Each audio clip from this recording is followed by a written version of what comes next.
Hello అందరికీ welcome back to our channel మమతల కోవెల. మరొక mini వ్లాగ్‌తో అయితే మీ ముందుకొచ్చేసాను.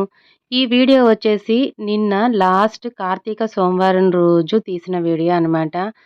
చాలా అంటే చాలా హ్యాపీగా అనిపించింది. ఎందుకంటే ఏ ఆటంకాలు లేకుండా ఈ ఇయర్ అయితే నేను 4 సోమవారాలు అంటే మధ్య మధ్యలో ఆటంకాలు వస్తాయి. అవి మనందరికీ తెలిసిందే గదా! లేడీస్ ప్రాబ్లమ్ వల్ల.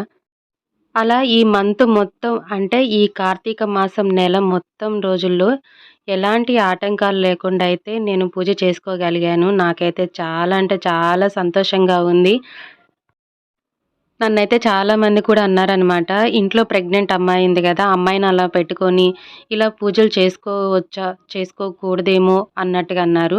అలాంటి డౌట్స్ ఏమి మీరు పెట్టుకోవద్దండి. నేనైతే పంతులు గారిని అన్నీ వివరంగా అడిగే మరి నేనైతే ఈ పూజలైతే చేసుకుంటున్నాను. తను డెలివరీ అయ్యే వరకు నేను పూజ చేసుకోవచ్చన్నారు. తను డెలివరీ అయిన తర్వాత మాత్రం ఆ తర్వాత పూజ చేసుకోకూడదనని చెప్పారు.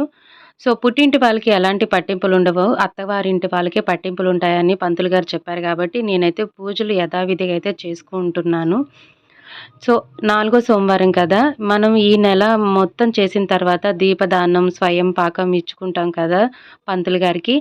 అలాగే నేనైతే ప్రతి సంవత్సరం దీపదానం, ఇంకా స్వయం పాకం గూడా పంతులు గారికి ఇస్తాను. అలాగే ఈ ఇయరు ఎలా ఆటంకం వచ్చి ఆగుతుందేమో అని అనుకున్నాను కానీ, ఆ దేవుడి దయ వల్ల మాత్రం ఎలాంటి ఆటంకం లేకుండా చక్కగా అయితే నేను నాలుగో సోమవారం ఇంట్లో పూజ అయితే చేసేసుకొని, పిండి దీపాలు చేసుకున్నాను.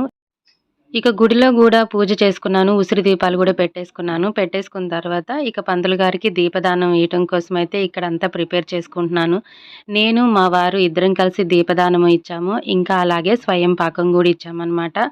చాలా అంటే చాలా సంతోషంగా అనిపించింది. నేను ఈసారి ఈ నెల మొత్తం పూజ చేసుకొని ఇలా దీపదానం ఇవ్వటానికి ఆటంకం వస్తుంది అని అనుకున్నాను కానీ, నాకు ఎలాంటి ఆటంకం జరగలేదు కాబట్టి చాలా సంతోషంగా అనిపించింది.